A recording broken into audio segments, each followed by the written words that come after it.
Hello, 8th graders. I hope you are all doing well. I miss you guys. Today I wanted to talk to you eventually about how to estimate irrational numbers. So your lovely substitute should have given you this handout titled Estimating Irrational Numbers, and I'll come back to that in a moment. What we're going to do today is take some notes. They are very helpful though, okay? I do want you to take this lesson serious because you are going to be using our notes to take care of your practice and to help you understand next week's lessons. Okay, first of all, I do have my math notebook open. I'm going to be utilizing both of these pages today. So whatever that happens to land on in your notebook, go ahead and use it. On the left-hand side at the end, I'm going to go ahead and attach my handout here, and then I'll keep my vocabulary on the right and some examples on the right as well. Okay, so before we get started, I would actually encourage you to kind of pause the video for about 5 or so minutes to go ahead and update your handout to have these little radical signs. So unfortunately, they don't make number lines with pre-made radical signs. So go ahead and take a moment, you pause the video, and notice how I added the radical symbol to every single one of those numbers all the way until the number 100. So the way that you do a radical symbol is you're going to go ahead and almost like a check mark with like a tail.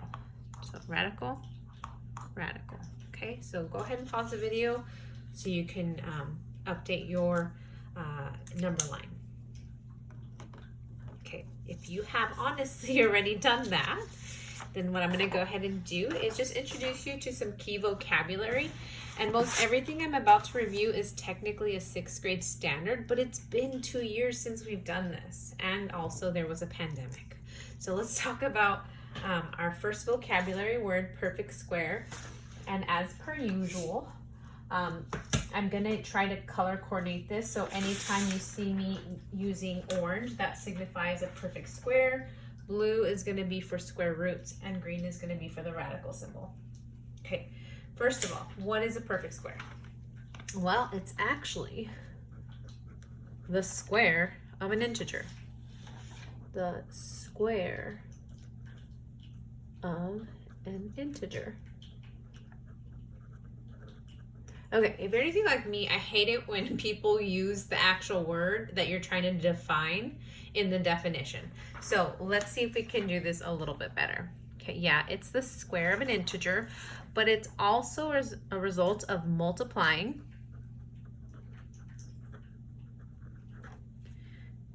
that number by itself. Number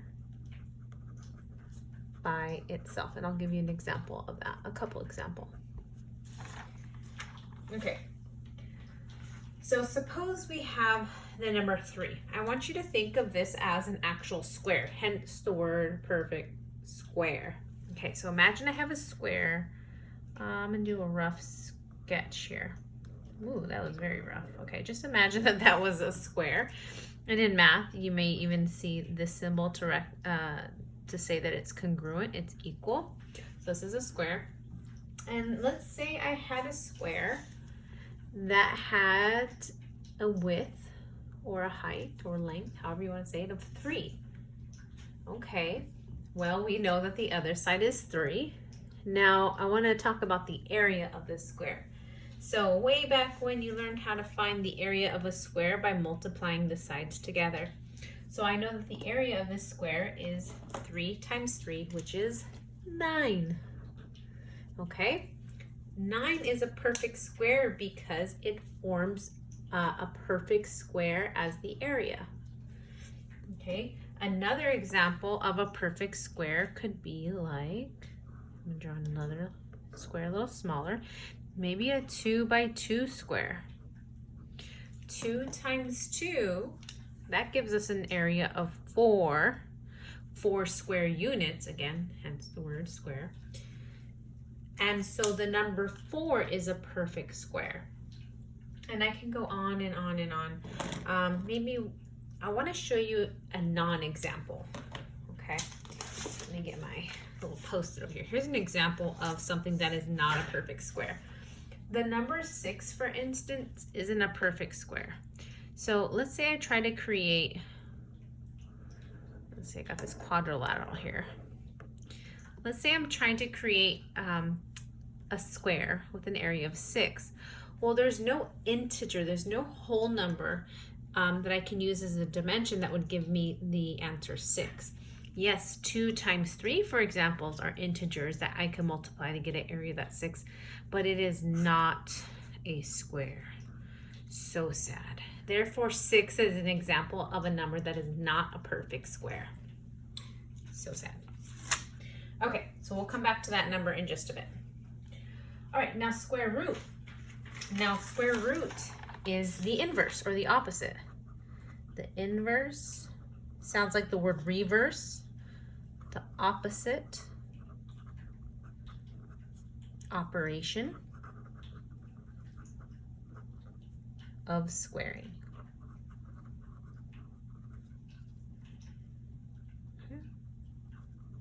That number.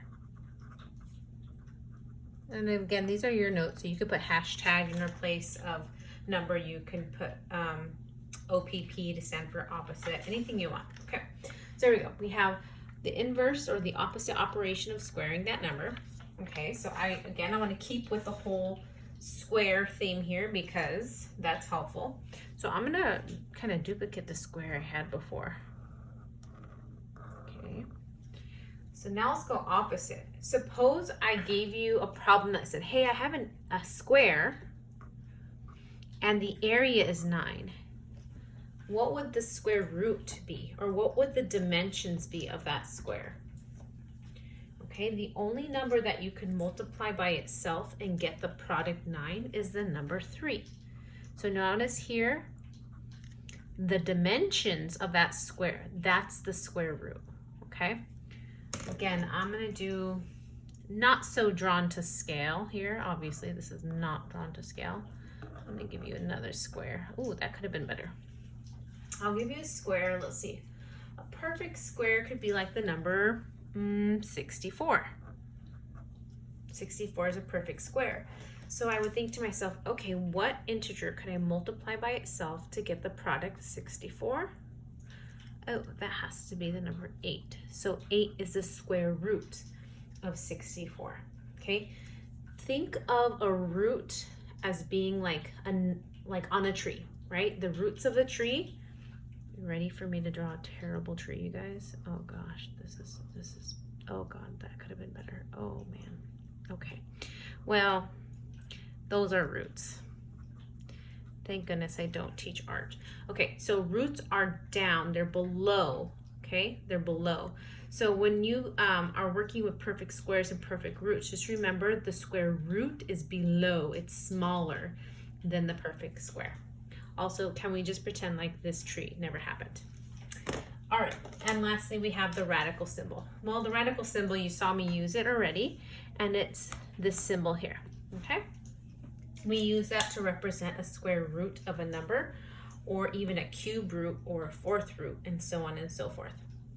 Okay, so those are the words that we're gonna discuss. Now, I'd like to talk about estimating irrational numbers. And again, this is kind of more complicated to do if we don't understand the perfect square. So I'm going to go down here to the bottom and talk about the perfect squares.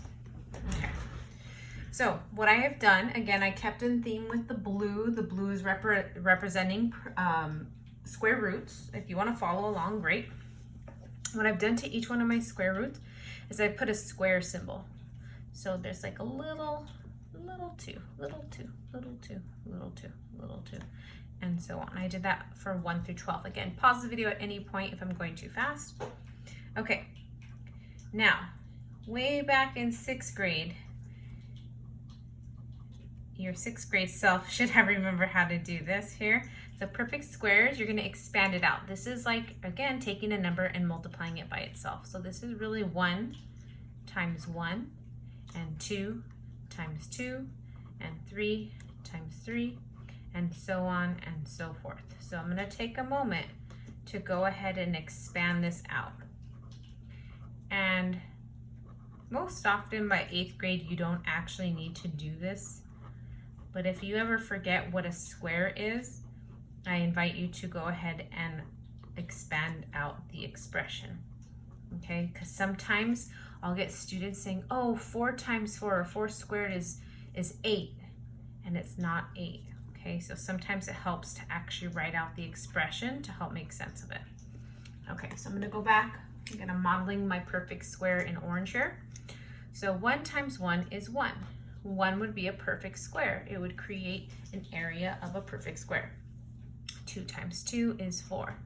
3 times 3 is 9, and so on and so forth. So I want this whole worksheet kind of to be like a cheat sheet for you guys. Okay, we have 16. Okay, we have 25. We have 36. Sorry about the scratching noises. My cat is trying to get in the room right now. And now he's meowing. Okay, 81, 100, 121, and 144. I would say these are the perfect squares that would be great for you to memorize. Anything, I've in the past had students go up and memorize up until the number 17 square. Just the more friendly, the more comfortable you are with these numbers, the easier this whole unit is, okay? All right, so again, this is our cheat sheet here. So what I'd like to do is take a moment, and let's go ahead and highlight. I'm using the orange to represent those perfect squares. I'm gonna go back here and see my perfect squares. Okay, so this is a perfect square, 4 is a perfect square, 9, so on and so forth. I'm gonna highlight all those. Those are gonna be my benchmark numbers that are gonna help me throughout these next couple units, these next couple weeks. 36, I got 49 here. I got 64. I got 81 somewhere. There it goes. And I think this one only goes up to 100, which is fine. So we at least have 1 through 100. Okay, I'm gonna go ahead and now acknowledge which of these is my the square roots here. Okay, so I'm going in with my blue. Well, I know that the square root of 1 is 1. Remember, if I had an area of 1, the side length of that square is 1. If I had an area of 4, the side length of that square is 2. If I had an area of 9, I have a square, excuse me, I have the dimensions of a square that are 3, and then 4, and then 5, and 6, 7, 8, 9, 10. Maybe you've noticed that as we go further along on this number line, that the integers get further and further apart from one another. Okay, that's important. Okay, what I would like to do here, for sake of uploading to YouTube, I'm gonna pause the video and then I'm gonna do the next part as a part 2, where we actually estimate irrational numbers, okay? This requires a little bit of guesswork, a little bit of estimation, and a little bit of calculation, okay? So pause here and then we'll go ahead and complete the rest down below. See you soon.